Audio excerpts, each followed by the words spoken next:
Minasan konnichiwa, vidéo yokoso, Nihongo Benmyasho. Bonjour et bienvenue à cette nouvelle vidéo qui portera sur la suite de l'alphabet. Vous allez dire, mais comment ça la suite de l'alphabet? Eh bien, en fait compte, je ne vous ai pas tout expliqué par rapport à l'alphabet japonais. Il faut savoir qu'il y a des syllabaires qu'on utilise vraiment très peu, ça va être plutôt pour les prénoms étrangers ou les choses comme ça. Et je me suis dit, autant vous en parler pour que vous puissiez voir au moins que vous ne soyez pas perdu ou une petite amélioration par rapport à l'alphabet. Alors, comme vous le savez, j'ai fait évidemment différentes vidéos sur l'alphabet.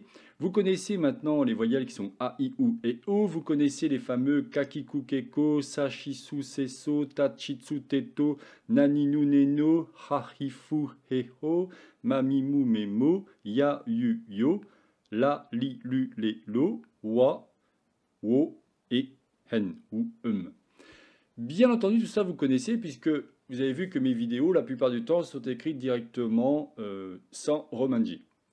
Mais vous allez voir qu'en fin de compte, il y a plusieurs façons de pouvoir écrire d'autres écritures. Comme par exemple, si vous voulez écrire fa, vous ne l'avez pas. Si vous voulez écrire va, vous ne l'avez pas. Et ainsi de suite. Avant toute chose, vous avez deux façons de pouvoir accéder à mes cours en japonais. Alors il y en a un qui est malheureusement qui est ancien et je n'ai plus les mots de passe pour accéder à celui-ci. C'était chez Free. Il s'appelle japonais-pour-tous.free.fr. Donc si effectivement vous tapez sur japonais pour tous sur Internet, sur un moteur de recherche comme Google, vous tomberez sur celui-ci. Et vous allez retrouver ici l'alphabet avec alphabet hiragana, comme je vous ai expliqué. D'accord? Chose importante, si vous souhaitez retenir l'alphabet, que ce soit hiragana ou katakana, moi j'ai un terme mémotechnique. Donc A, I, U et O, ça c'est assez facile, hein, vous le retrouvez ici. A, I, U et O. Ok, mais après, comment puis-je retenir tout cela? Eh bien moi j'ai une petite phrase qui est Akasatana, Hamayarawa. Et on dit Akasatana, Hamayarawa, N. Et après je dis Gazada Bapa. Partant de là, ça vous permet de retenir rapidement et vous dire, ok, qu'est-ce que j'ai comme syllabaire dans la langue japonaise? Vous avez ça. Bon, après, c'est à vous de voir, c'est un choix. Toujours pareil par rapport à mon site web japonais pour tous, vous avez ici hiragana et katakana et vous avez aussi un petit quiz. Comme ça, au moins, vous pouvez récupérer celui-ci.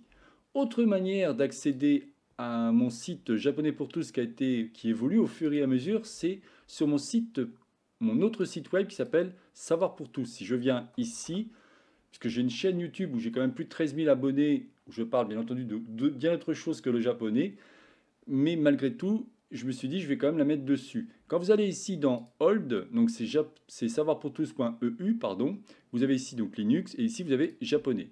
Vous allez dire mais quelle est la différence? Par exemple ici vous pouvez voir qu'il y a une différence puisque j'ai fait un nouvel ajout par rapport au 24/11/2023 où je faisais un petit test de kanji. Vous le retrouvez ici quand vous allez dans kanji et quand vous descendez tout en bas, vous avez un petit test qui a été fait avec du JavaScript et ça vous permet de voir en fin de compte les kanji.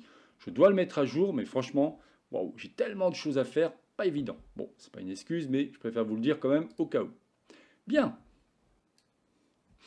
Alors, vous allez voir qu'il y a donc des nouveaux syllabaires qui ont été rajoutés, comme oui, we.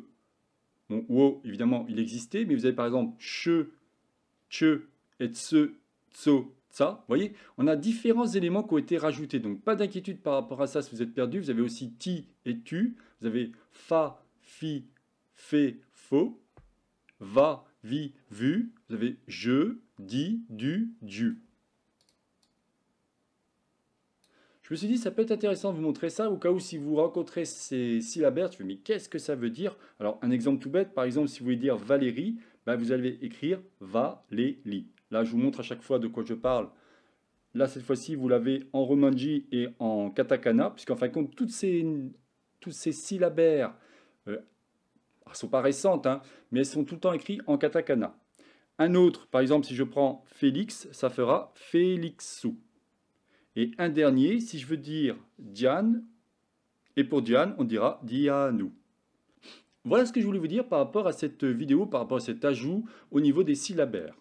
Dernière chose, vous avez un site internet qui s'appelle japanophobe.com. Alors, j'ai été au niveau des prénoms, tout simplement. Et là, regardez, ce qui est génial, c'est que si on prend par exemple O, et bien vous allez avoir plein d'exemples qui va être en japonais par rapport à l'écriture qui commence par O. Vous voyez, par exemple, si je prends ici Océane, vous aurez directement soit en hiragana, soit en katakana.